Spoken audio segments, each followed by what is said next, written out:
The parchment was found folded within a jar of clay, sealed by salt and time. It was said to have been unearthed in the ruins of Knossos, where the Minoans once traced the breath of the sea like a sacred hymn. The ink had faded to the color of sand, yet the lines still curved with strange precision. Coastlines that no modern map could name, shapes of continents that seemed both familiar and lost. Beneath the candlelight, it looked less like a drawing and more like memory itself, as though the earth, in one of its ancient dreams, had tried to remember its own shape. The room where it was studied smelled faintly of seaweed and smoke.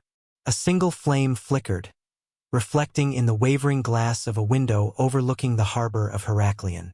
Outside, the sea was breathing slow, eternal, unbothered by the centuries. And within that rhythm, the map seemed to pulse, as if each faded coastline still knew the sound of waves that once touched it. The inked symbols resembled stars seen through mist, constellations, or perhaps directions for those who no longer exist. Scholars called it a forgery, a fragment of imagination from some forgotten pilgrim. But those who looked longer, who traced its spiral patterns and faint grids of bronze pigment, began to sense something older. Some claimed the lines matched the edge of a vanished island once described by Plato, the one he said sank in a single day and night of misfortune. Others whispered that it charted a shoreline where no continent stands, a place erased not by myth but by memory. The parchment's curves mirrored the Atlantic's abyssal ridges, the mid-oceanic rise, scientists called it, that hidden scar across the ocean floor. Could an ancient hand have known of it, millennia before the first compass was born? The question lingered like mist above the waves, unanswered and unwilling to fade. The narrator walks through the ruins where it was found, among pillars broken like ribs of time. The wind carries the scent of salt and fig, the whispers of cicadas nesting in hollow stone. In the half-light, the air feels charged, as if beneath every step, the island is still remembering the city it once held. Crete was once the heart of the sea's great storytellers, the Minoans who painted dolphins on their palace walls and built stairways that descended into silence. Perhaps they, too, remembered something, a shadow of another world drowned before theirs. The map itself feels alive under touch, its surface uneven, like skin weathered by centuries. The parchment bears faint traces of salt crystals, almost as if it had spent its life underwater. Along one edge, a pattern of spirals repeats, 3, then 5, then 1 again, symbols found also on Cycladic figurines and Neolithic altars. Spirals of wind, of current, of time. The ancient symbol for the sea's eternal turning. The story deepens in the hush between pages. Some believe the map was not meant to guide travelers upon the sea, but beneath it, that its lines marked the paths of submerged mountain chains and forgotten plateaus. Perhaps it belonged to a civilization that had seen the oceans rise, not once but many times. For in the long rhythm of the earth, the sea does not destroy, it only reclaims. Imagine, then, a cartographer of that vanished age, standing on a cliff of coral and volcanic glass, looking down upon the great Atlantic plain before it sank. His quill, dipped in crushed lapis and ash, draws the lines not of what he sees, but of what he remembers. He draws the world before it drowned. The ink glows faintly in the night, as if starlight were caught within it. He knows the sea will come again, so he leaves behind this prayer, a map that remembers when all else forgets. Centuries pass. Empires rise, languages crumble, the coastlines shift. But somewhere beneath the vaults of Knossos, that folded memory sleeps. When it is found, the world has changed, and yet it has not. The same tides breathe upon its surface. The same constellations look down, mirrored in ink and salt. The parchment is unfurled beneath electric light now, but its silence is ancient, unbroken. As the narration slows, the sound of waves begins to swell, a soft murmur beneath every word. The listener drifts between sea and memory, between now and once. The lines on the map blur and bend, as though the world itself is remembering differently. Perhaps the oceans were never meant to separate us. Perhaps they were always the keepers of what we lost. Near the end, a wider ember arrives.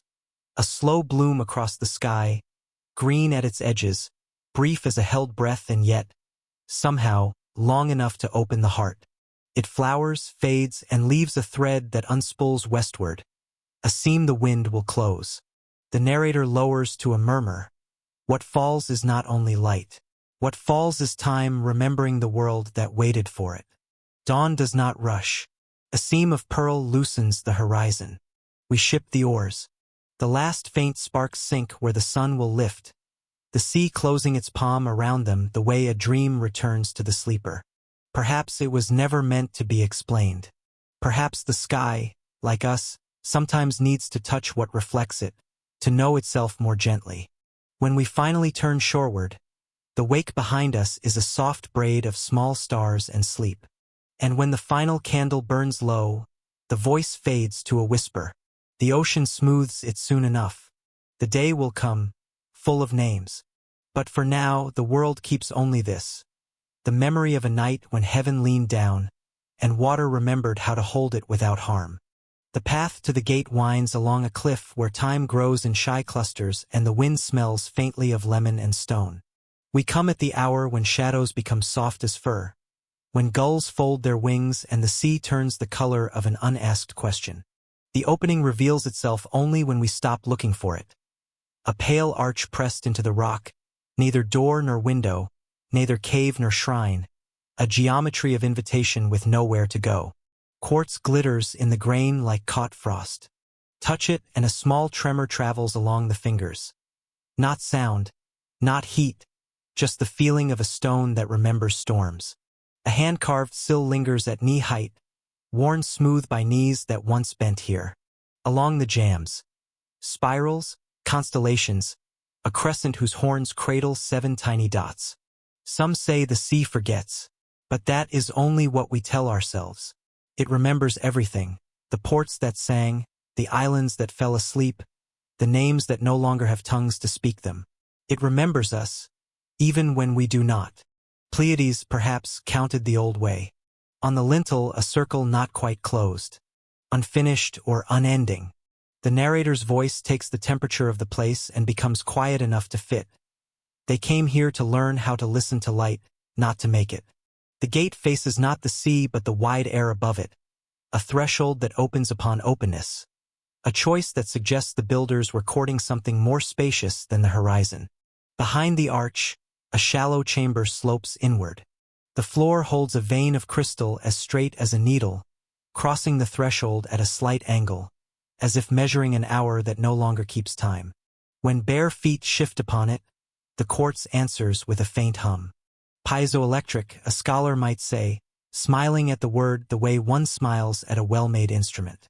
But the hum feels older than names. The flame flickers out. It sounds like breath drawn through sleep. The walls still carry the dust prints of hands. Adult, child, one set small enough to be a blessing. Close your eyes and a procession appears.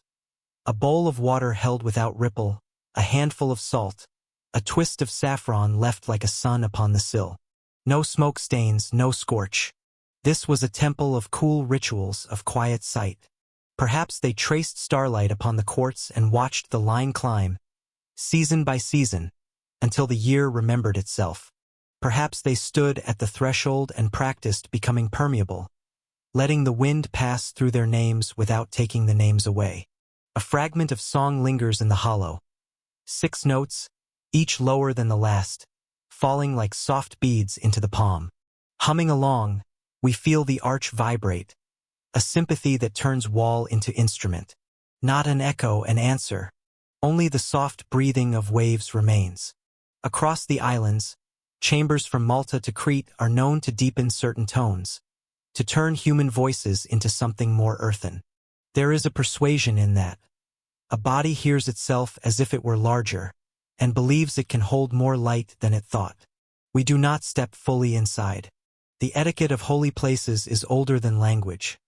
Let the room keep a little of itself untouched. Instead, we sit upon the lintel and look outward through the opening toward what the builders chose to frame. Water, yes, but more than water. The long corridor of sky where clouds drift like unwritten letters, where Orion will stand in winter and the sun will solemnly decline. The gate edits the world into a poem of 3 lines. The stone, the air, the moving blue. The symbols along the jamb begin to coordinate with what they contain. That crescent, those 7 dots, an arrangement that repeats in heaven when autumn is near. The spiral, the grammar of wind. And somewhere in the dark, the map still waits. The circle unclosed, a vow to keep listening. Light changes, the chamber answers. In late summer, a bar of gold slips along the quartz vein and stops precisely upon the threshold's midpoint. In winter, the glow hangs on the arch's inner lip like honey refusing to fall. Whoever cut this understood the patience of angles and the shyness of illumination. The narrator lowers to a near silence. Some gates open only inward. We try it, the inward opening, by doing nothing at all. Simply allowing the wind to polish thought into a smoother shape.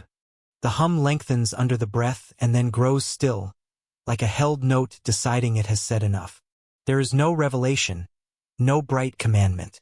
Folded, dreaming, remembering the sea. Only arrangement of body within stone, of stone within weather, of weather within time. When we rise, the place does not diminish. It remains, the way a tuning note remains in the ear after the orchestra has begun. We step back along the path, careful not to crush the time. Behind us the arch keeps stitching light to air with a thread so fine only quiet hands can feel it. Perhaps it was never meant to be passed. Perhaps it was built to be faced, that the world beyond the threshold might also appear within the one who looks. The circle above the lintel does not close. It does not need to. The sea breathes. They say the sea keeps a chapel of its own. Off the broken rim of Thera, where the caldera opens like a sleeping eye, divers have returned with stories of a sound. A low, metallic ringing that seems to drift from no bell and every bell at once. We begin in the hush just before moonrise, when the water holds its breath and lanterns along the quay breathe their small halos into the dark. A rope, wet with salt, slips from a gloved hand, the surface parts like silk. And then, beneath the lantern's trembling circle, the world becomes a quiet cathedral of blue. The gate hums once, almost a farewell, and returns to its listening. The night is windless and the sea is black as lacquer.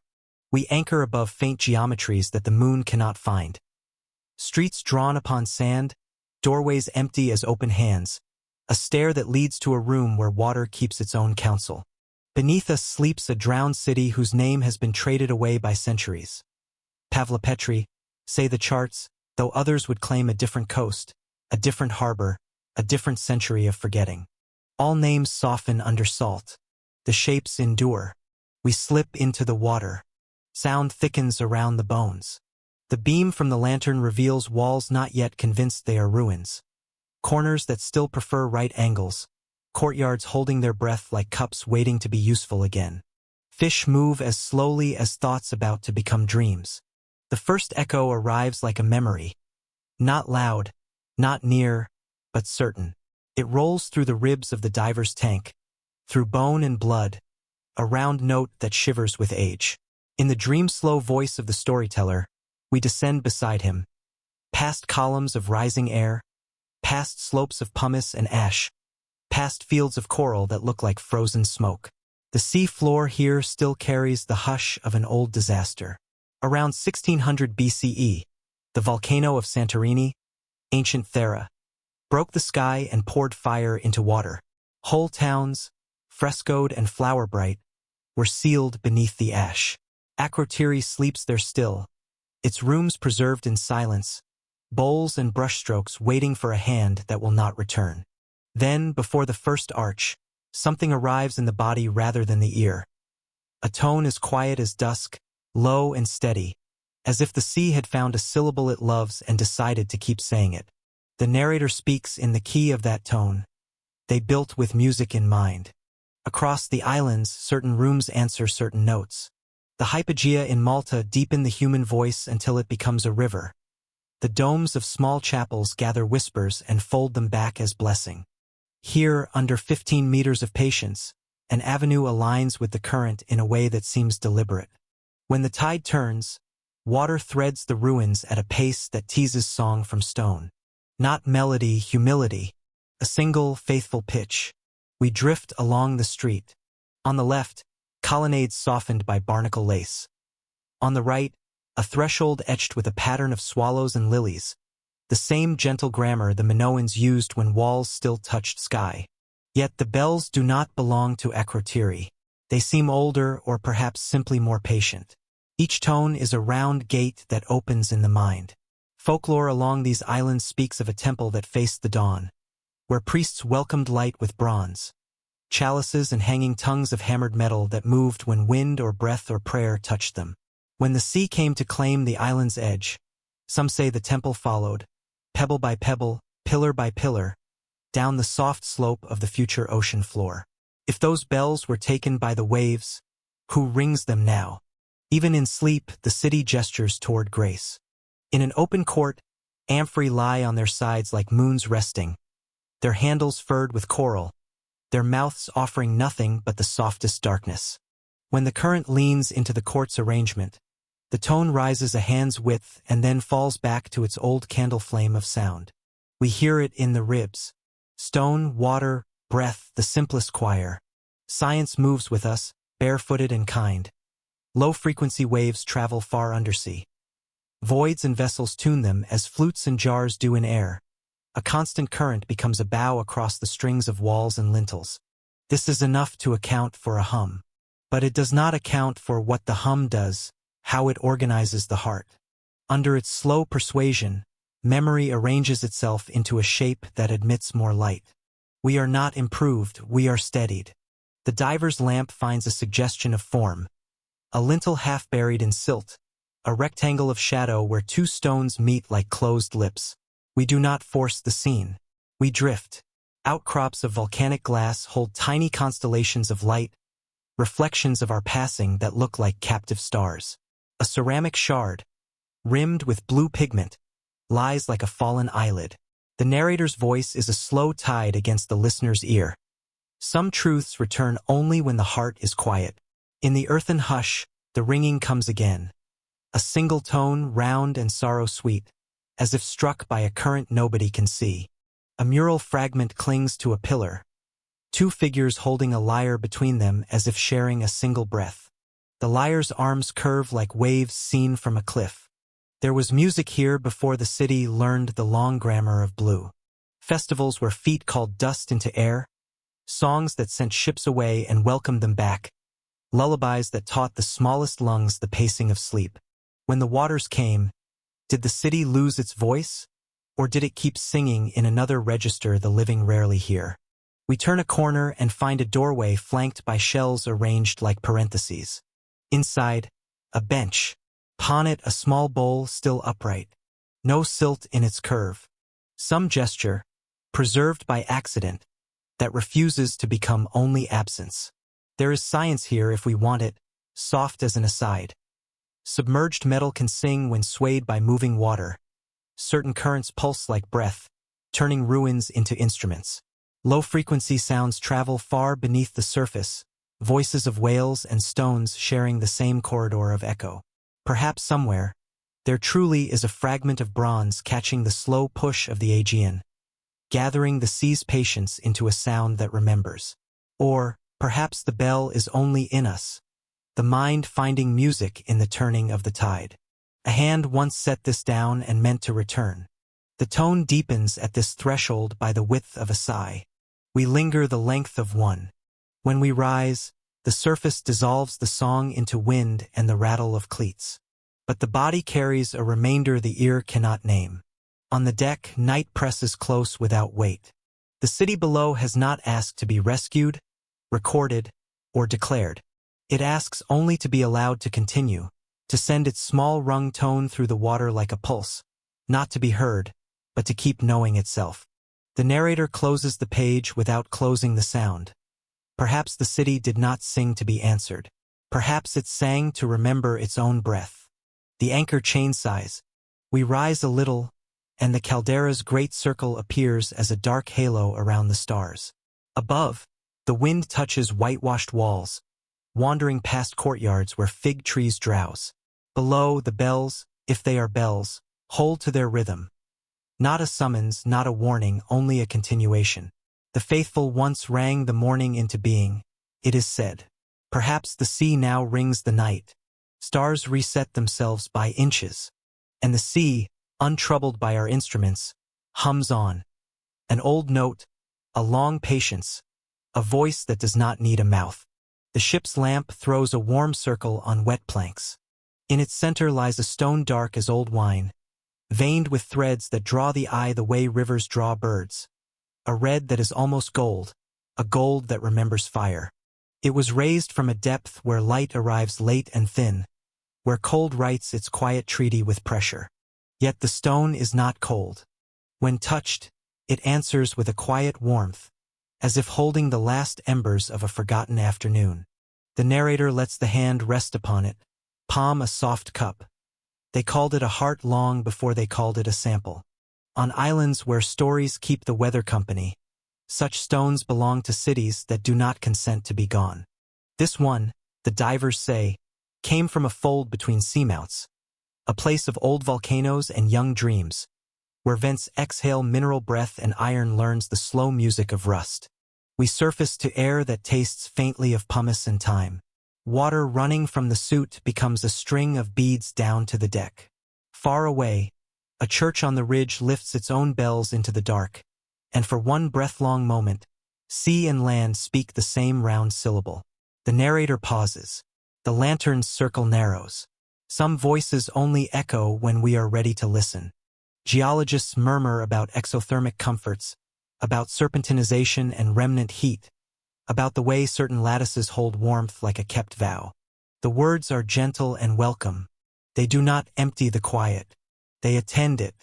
Closer, the surface reveals a script not made by hands. A stippling of crystals like stars seen through river water, filaments of metal folded upon themselves like woven dusk. Along one edge, a narrow band takes polish differently, as if the stone once wore friction as jewelry. There are tales of orichalcum, of metals that drank sunlight and sang, of altars that warmed the wrist and steadied the breath when palms rested upon them. Plato's ink still shimmers in distant memory. We bow to the tale without making it prove itself. Not all guests must show their papers to be welcome. And then the chapter leans into its ending, careful and unhurried, like a door eased closed with two fingers. The caldera breathes. The island sleeps. Somewhere beneath, bronze that no longer belongs to any altar gathers another small wind and answers it. Perhaps it was never meant to be found, only heard. The last tone fades into the skin of the night until it becomes the night itself. A ring swallowed by silence, a silence that holds. What matters on this deck is the way the stone behaves in company. When lifted toward the chest, it seems to recognize the rhythm there. Not by thinking but by resonance. Held near the heart, the warmth steadies. Moved away, it subsides. A trick of nerve and expectation, perhaps. A body answering itself by way of the hand. Or a quieter truth, that certain arrangements of earth remember the sun in the particular key needed by human blood. Both can be true. The night is generous. We slice a sliver for the lab, a courtesy to morning. The stone does not mind. Its patience has had practice. Dawn touches the island as if afraid to wake it. On a terrace above the old harbor, a wall of ash gives way to a pattern that should not be there. Petals etched into pumice, leaves traced in fine lines along a hardened veil of volcanic dust. The first light gathers them into view. A stone garden blooming where soil has never lived. We step into this hush on bare feet, breath slow, the way one enters a chapel whose door is already open. The rest we set upon a folded cloth as if it might bruise. On such nights, air smells faintly of iron and figs, and time loosens its knot by a finger's width. Stories come ashore, of healers who kept a warm stone in winter to persuade pain to unclench, of sailors who carried pebbles from the last beach kissed by those they loved, of children who slept better with a sun-warmed rock under the pillow, a small, remembered summer. The sea is a listener with long ears. It has learned how to keep warmth secret. Black smokers light their invisible fires upon the abyss. Pillow lavas cool into shapes that remember flow. Vents curl their mineral hair around a heat nobody sees. Somewhere along that dark hymn, This stone found its theme and kept it. We are not here to take the hymn apart. We are here to be near it. In the lamp's circle, dawn begins to ghost the edges of things. There was a time when color lived on these walls. At Akrotiri, frescoes still sleep under ash. Lilies rising in a dance of red and white, swallows spiraling like ink across the sky of a room. The Minoans painted what they loved, and the sea loved them in return, until it did not. When Thera spoke in fire, paint turned to memory and memory turned to stone. Yet here, on an older ledge nobody thought to search, the outline of a garden persists, not as pigment but as imprint. Stem and sepal and delicate fold, pressed into a veil of ash that cooled too quickly for time to argue. The stone does not cool. It does not heat. It holds. Like a word in the mouth that tastes of the first person who spoke it. Like a face remembered by the hand long after the eyes have closed. The narrator lets the voice become almost a lullaby. Some fires are not for burning. Some fires are for telling us we have not been left. We return the stone to its box, not shutting it away, but tucking it in. A breath lingers in the palm, mineral, sunlit, old as patience. Perhaps the warmth is only in us. Perhaps we are the ones who remember. The narrator lingers with a palm against the wall. Each petal feels like a breath caught in the act of leaving. Soft factual notes drift like motes. Pyroclastic flows can preserve what they bury. At Pompeii and Herculaneum, even shadows were kept for a while. Pollen trapped in sediment remembers the color of ancient air. Science is not an interruption here. It is another way of saying prayer. The Minoans tended real gardens, saffron crocus, lily, iris, their bulbs sleeping and waking with the moon. On pottery, they carved spirals that look like wind thinking. In courts laid with stone, they built basins for light. The difference, tonight, is tender and not required. By the time the sky chooses blue, the deck has dried to salt maps and the box is quiet. Below, the sea keeps its furnaces where pressure is a kind of prayer. Above, the sun lifts, unastonished by our small reliquaries. The warmth in the hand fades, then doesn't, then returns in another form. A listening, a loosening, a willingness to be still in the presence of something that asks nothing and gives a steady, wordless yes. We return to where beginnings go to rest, not to a shore or a ruin, but to a room whose light has learned the language of dusk. A window holds the last of the day the way a shell holds the sea, not as water, but as echo. On the table, the map from our first night lies open, its edges lifted by a small, polite wind. The inked coasts do what inked coasts do, agree to be believed. But behind them, another shoreline moves, visible only when the lamp is turned low. So what is this place? A terrace for flowers that learn to outlast their own fragrance? Or an artist sketching wall, where hands rehearse the curve of a stem until the stem learned to remain? The outline suggests arrangement. 3 lilies bending toward an invisible bowl, a cypress suggestion anchoring the left edge, a spray of reed as if wind could be drawn. This garden made of absence begins to feel full, the way a name lingers after the person steps from the room. The narrator's voice loosens into something almost sung. They said Atlantis was a city. Later, they said it was a story. Earlier still, they said it was a longing. Longing has a way of hardening into stone when enough hearts carry the same contour. We have seen this, desire becoming temple, memory becoming road, grief becoming harbor. What is a civilization if not a dream rehearsed by many until the world consents to wear it? Turn the lamp down, and the map reveals a paler ink beneath the first. Coastlines that do not match the continents we keep. Soundings drawn where no ships have gone. A gentle geometry that suggests not geography, but intention. Perhaps this was the draft beneath history's neat copy. Perhaps the first builders drew the world they needed, and lived long enough within its courage that mountains rose to meet their faith. We are not asked to convert, only to consider that the earth may be more obedient to tenderness than we knew. Outside, the sea hoards moonlight in small silver schools. We imagine the last morning. A woman kneels with a basket of bulbs. A boy counts the size of bees. A man turns an amphorsize pot a little to the right so that sun may drink it better. The sky lowers its brow. Birds change their flight. There is always a stillness before an ending. When the ash falls, it falls like a second sky. And then, later, much later, someone's hand slides along a broken face of pumice and feels the insistence of a petal that did not quite let go. Waves arrange themselves along familiar grammar and then forget it, the way a line of verse wears its meter beautifully and then allows a pause where a breath must be. We have walked ruins that listen, chambers that sing, gates that teach stillness, stones that warm the hand. All of them behave as if answering a letter long sent.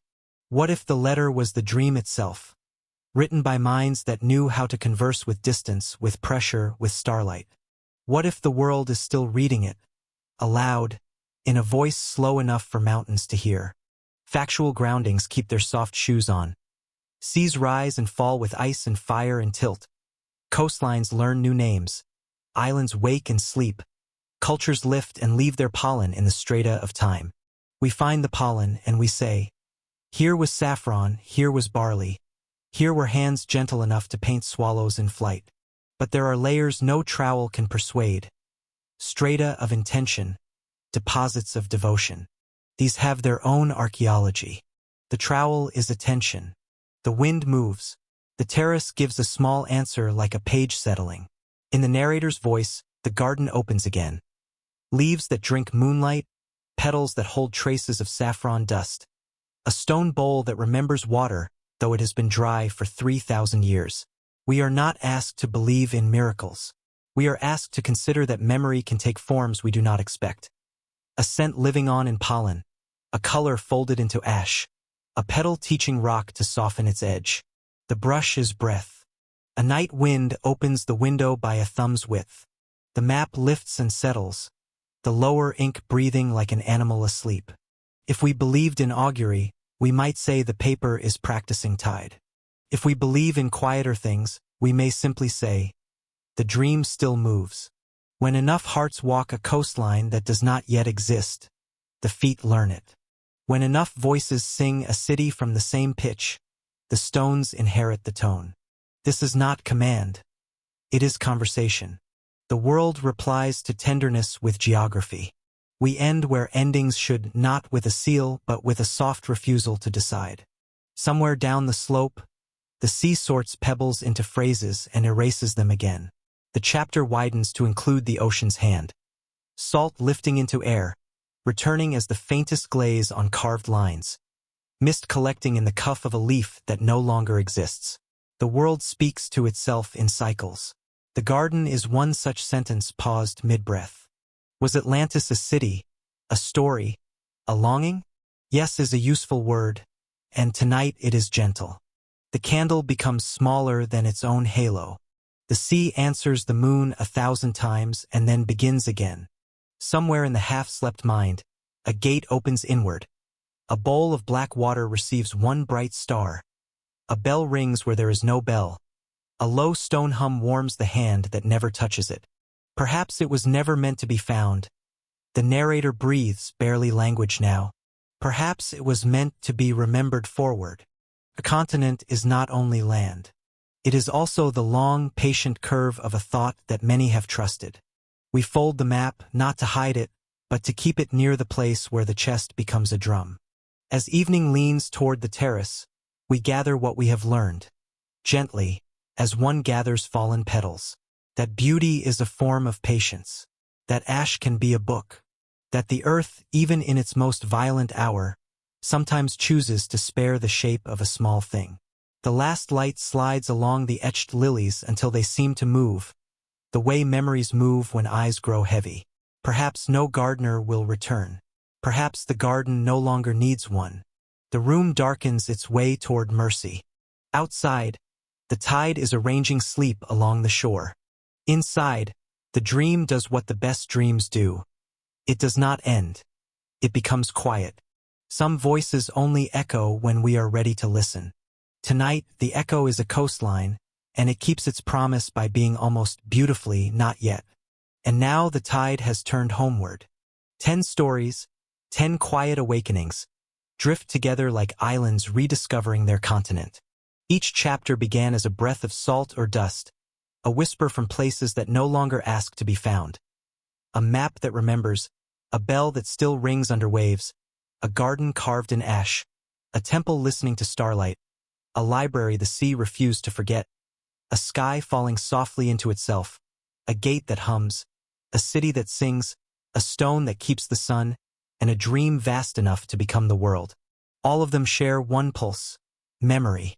Not the loud kind that demands to be told, but the kind that waits. Quiet as coral, patient as light folded inside stone. We step back without turning away, the way one leaves a sleeping child. In the slow fade, a certainty arrives without claim. Nothing beautiful is ever entirely gone. Some gardens bloom in color, some in stone, some only in the mind that remembers, which may be the most enduring soil of all. The terrace darkens, the petals remain, and the night, kindly, closes its hand around them. They remind us that history is not a line we walk away from, but a circle breathing through us still. Every ruin holds a rhythm, every silence a name learning how to speak again. Perhaps what we call lost is only what has chosen another way to be remembered. As dawn seeps across the sea, the voices of the past dissolve into a single, endless hush. The waves no longer separate time from time. They carry it, cradle it, return it. And the listener, half between waking and dream, begins to understand. Atlantis was never a city beneath the ocean. It was the part of the human soul that keeps reaching for light through water. The candle gutters. The world grows softer around its edges. Night gathers like velvet along the ridge above the Aegean. Columns rise from the hilltop as if grown there, marble with the grain of moonlight laid through it. No sun marks their alignment.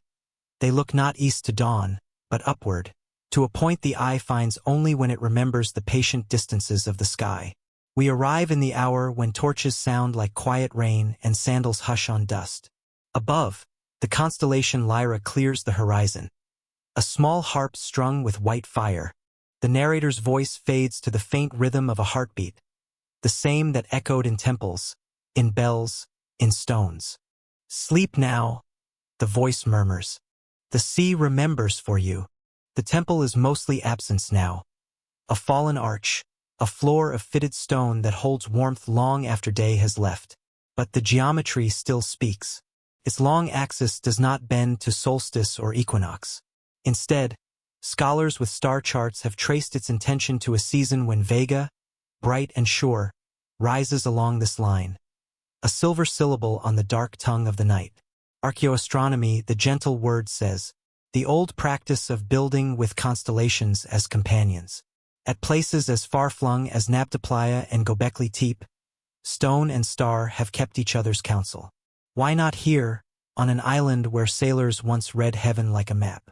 We pass through the gate, which is only air now, and enter a room whose ceiling is gone into the Milky Way. On the floor, a circle of inlaid darker marble waits, its rim smoothed by feet that once circled it in songs the wind has misplaced. A basin of black stone sits at the center.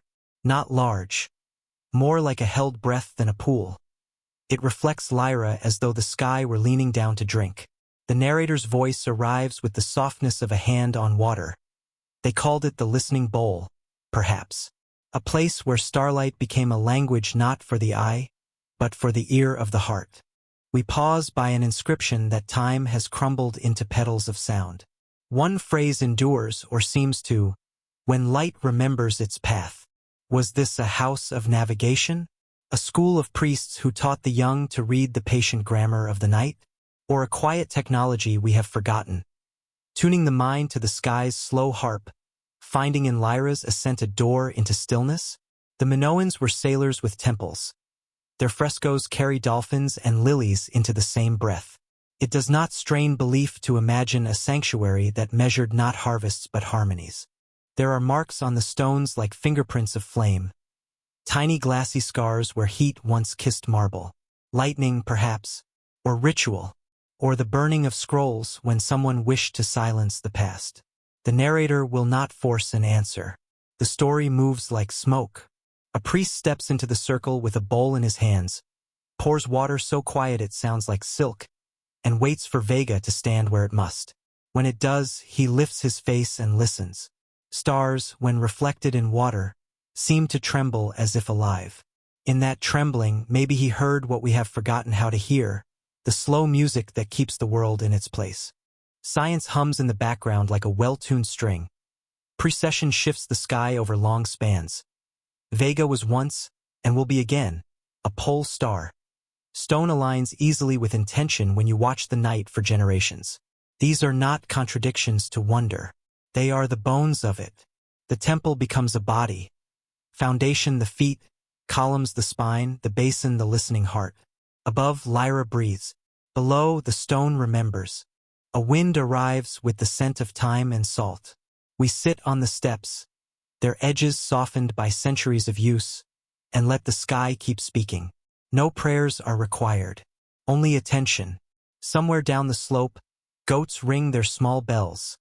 Somewhere farther, waves write their temporary alphabets along the shore. Here, between bell and wave, the temple holds its empty shape like a cup waiting for rain. When the hour comes, Vega stands exactly along the old line. For a breath, the basin is not water but a second sky. The narrator's voice lowers, an evening candle turned down to its smallest, gentlest flame. Perhaps it was never meant to be found. Perhaps it was only meant to be felt. A measure for the soul, a way of leaning the mind against something that does not fall. We rise without scraping the stone. We leave the basin to drink the stars alone. Behind us, the columns become silhouettes cut from silence. Ahead, the path descends into the scent of myrtle and the sound of sandals on dust. The temple keeps facing what it has always faced. And we, softer now, carry a small alignment inside us. A string tuned, a bowl stilled, a measure remembered, into the waiting dark. The descent begins in a hush that belongs only to water. Ropes whisper through gloved hands, lanterns lower like patient stars, and the sea closes above our heads with the calm certainty of a door that has been closing for centuries. Down here the world moves in long breaths. Sand lifts, settles, lifts again. The beam of light is a soft blade through green dusk, and beyond it the slope of the seafloor falls away like a memory deciding whether to return. The first hint is not sight but shape. A right angle under silt. A row of edges that resist the drift. Then the light lands, and the pattern gathers itself. Tablets stacked in shallow shelves carved from stone. Each tablet the size of a hand. Each edge fused with a skin of salt. The rock around them has grown coral filigree, pink and ivory as old lace. A small fish passes like a moving comma, and the sentence of the place begins. The narrator's voice lowers, almost to the weight of the water. A library perhaps, but not of paper. A library that learned to breathe the sea. We drift closer. The clay has darkened to the color of wet cedar, the inscriptions faint as veins. This is not the neat ledger stroke of accountants, not the tidy tally of grain. These are spirals and crossings, small suns and river lines, a script that seems to remember currents.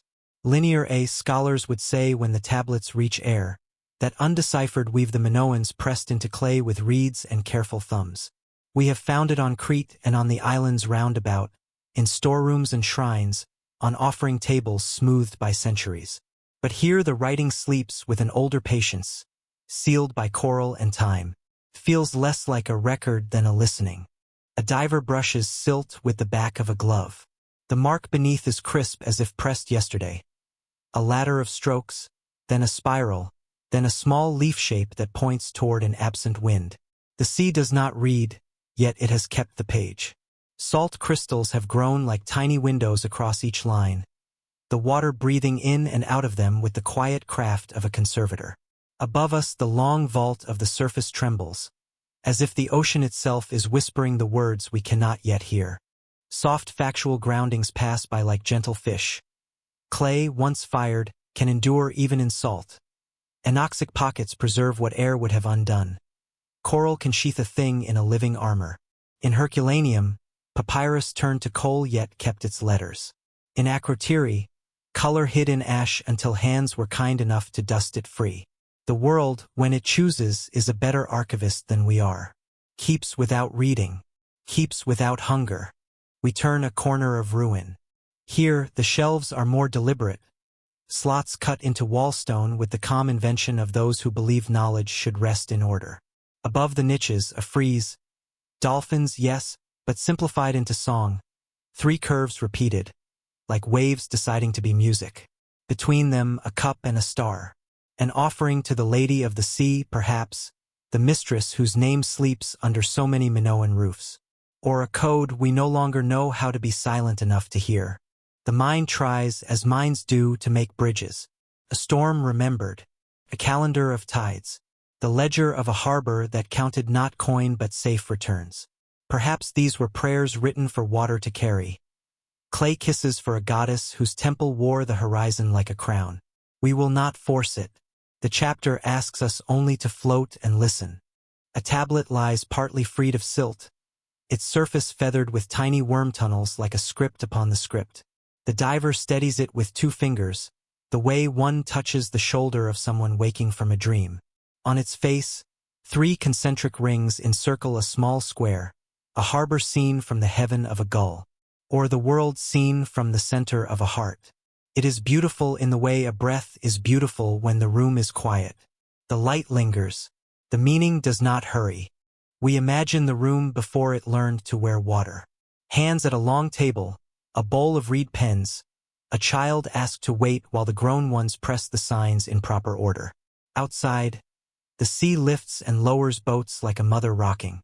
A woman lays a tablet on the rack to dry. A man seals a jar with pitch the way we seal jars now, the gesture older than empires. There is laughter. A door opens to wind. Then a day whose story grew too large for breath. The floor tilts. The wall listens and then agrees to fall. Jars become moons rolling in the dark.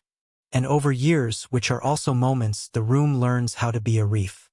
Above the ruin, a current walks the slope with the stride of a patient animal. The steps hum in the shelves. The tablets answer with the lightest rattle, a kind of consonant the ocean keeps for itself. Sound travels farther here.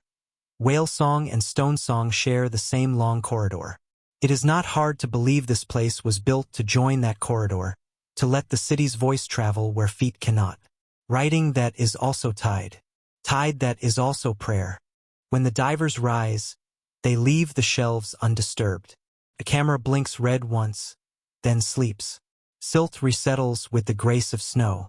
On the deck above, under a sky rinsed with late light, someone notes coordinates and depth, and someone else, quieter, writes only.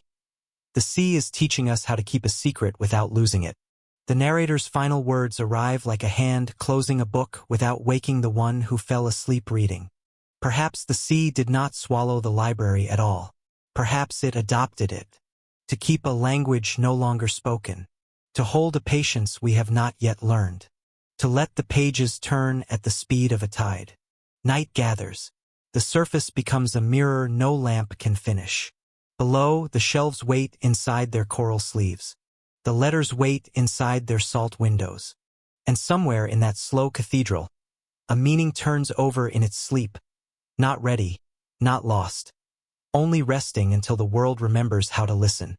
The night begins without edges. Clouds drift like veils across a moon that does not insist on being seen. The water is a dark, patient mirror. Even the breeze seems to lift its feet before it steps. Somewhere beyond the horizon, a hush gathers itself into brightness. Old sailors spoke of such hours, when the sea looked up and the sky answered. Not with stars as we know them, but with a rain of fire so quiet it felt like prayer. The first light arrives as a whisper on black glass. A single streak, then another, then a slow unraveling of silver threads that stitch water to heaven. They fall in long, unhurried arcs, as if reconsidering their own descent. No thunder speaks. Only the sea receives them, one by one, like warm tears cooling on a cheek. The narrator's voice turns to velvet. There were nights long ago when the sky remembered the sea and went to it. We move with the rhythm of the oars, hardly dipping the blade, watching the horizon become a soft embroidery of sparks. The mind reaches for names because names make distance gentle. Meteor, fireball, bolide. On remote shores, beads of black glass have been found. Tektites, the scholars say, born when sand learned the heat of lightning and the kiss of falling light. Elsewhere, in deserts where the wind saves what it sculpts, greenish stones carry the memory of a heavier heaven. Fragments from far beyond our breath. The facts float like lanterns, small and tender, never scolding the dark. Stories grow wherever wonder finds a place to nest. On Lemnos, fifth-hand fragments speak of men carving stars into stone, as if to keep them from leaving. In Egypt, a bead formed from celestial metal once circled a wrist like a promise, the sky worn close to the pulse. And on islands whose names softened into foam, grandmothers told children that the night, having looked too long at its reflection, stepped forward and fell in love with itself upon the sea. A cormorant lifts from the water, dripping comets from its wings. We let the oars rest. Above us, the firmament keeps loosening, 1,000 soft punctures through which the cold breath of elsewhere sighs into our world. A wider truth glides beneath the beauty. The earth remembers these meetings in rings and sediments, in quiet layers of ash and glass that sleep beneath our fields. Even the ocean floor keeps a ledger. Manganese nodules like slow coins, iridium freckles, little signatures left by distant fires. Science is not a lantern held against mystery. It is another way the night allows itself to be seen. The sea answers with its oldest language, reflection. Every falling ember becomes two. One in heaven, one in water, both trembling. For a moment, the world is not a globe but a loop, a serpent of light taking its own tail into its mouth. We breathe with it. We are not asked to clap or claim. We are asked to listen to the pace at which the cosmos calms itself. Somewhere in the dark, an old chart lies rolled in a cedar chest, its margins annotated with weather and wonder. Night of falling fire, nets left soaking, children silent as priests. The hand that wrote this sleeps now under a stone softened by lichen. But the page still holds the hour, and the hour holds the hush, and the hush returns tonight to float above our small boat, weightless as forgiveness.